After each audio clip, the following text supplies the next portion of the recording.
Então, como nós acabamos de ver, nós encontramos uma família de soluções para recorrências lineares homogêneas de segunda ordem, em que as raízes da equação característica são distintas. Então, nós acabamos de ver que toda sequência expressa por essa combinação linear de R1 elevado a n e R2 elevado a n resolve a recorrência. A pergunta que temos ainda que responder é se isso esgota toda possível solução.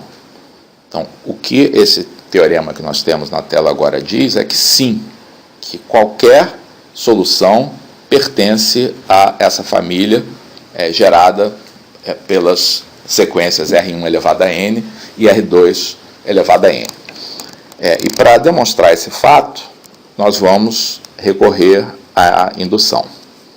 Então, nós vamos tomar uma solução qualquer da recorrência, tá, e vamos mostrar que ela pode ser colocada na forma especificada aqui pelo teorema. Então, a gente começa por escolher quais devem ser as constantes C1 e C2 para que os dois primeiros termos da sequência, o x1 e x2, sejam expressos deste modo. Tá? Isso significa que a gente tem que resolver esse sistema de equações em que as incógnitas são C1 e C2. Esse sistema sempre tem solução única.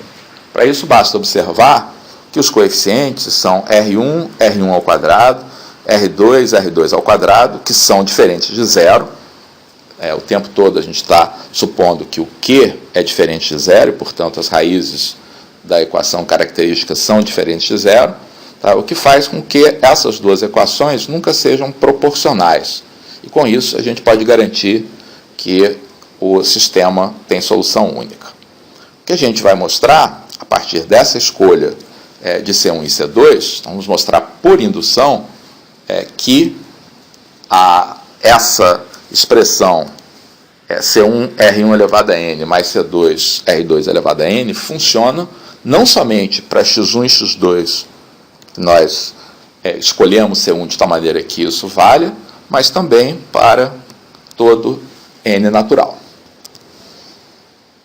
Então, como eu disse, a prova é por indução.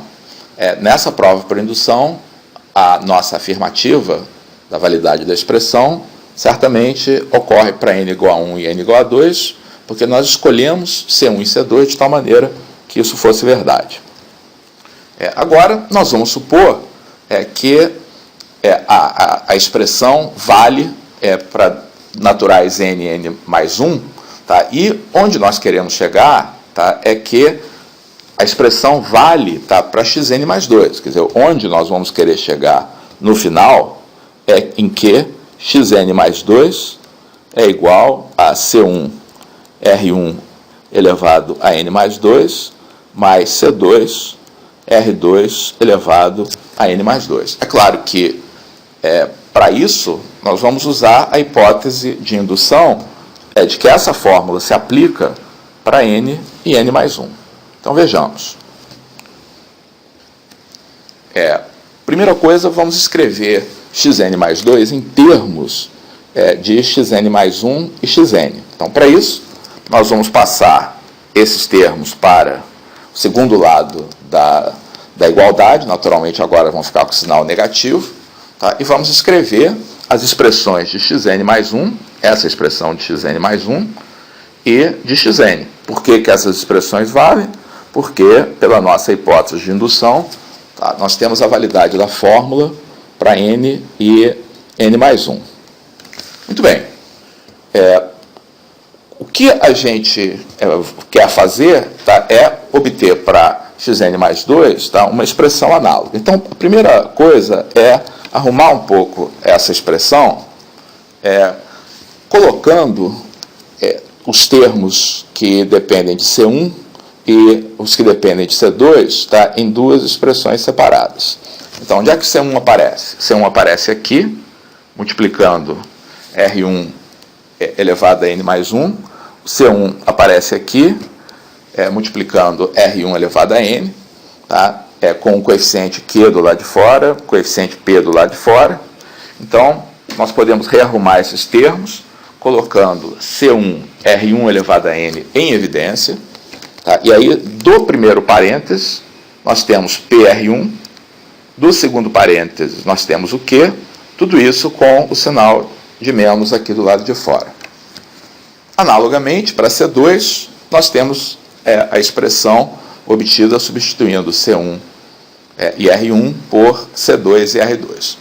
Muito bem, onde é que nós queremos chegar? Nós queremos chegar para xn mais 2, tá? Nós queremos obter essa expressão aqui. Então, o que eu vou fazer? Eu vou somar e subtrair essa expressão, tá? De tal maneira que ela apareça aqui, tá? E, ao fazer isso, eu vou ter que compensar, tá? No momento que eu somo essa expressão, subtraindo essa expressão, eu vou distribuir essa parte negativa dentro de cada um dos parênteses. Então, observem. Ao fazer isso, eu fiquei com o que eu somei aqui fora, tá? E agora eu tenho que subtrair C1 que multiplica R2 elevado a N mais 2. Tá? Esse termo está aqui. Ó. Nota que no primeiro parênteses eu tenho exatamente um menos C1 R1 elevado a N mais 2 aqui nessa expressão.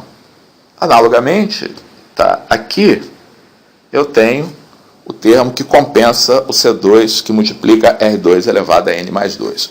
E por que isso resolveu minha vida? Porque agora, dentro de cada um desses parênteses aqui, eu tenho expressões que se anulam porque R1 e R2 são raízes da equação característica.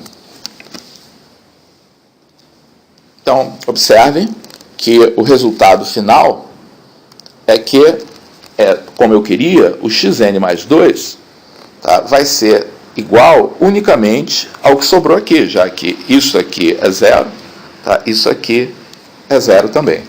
Tá, e isso completa a nossa prova por indução.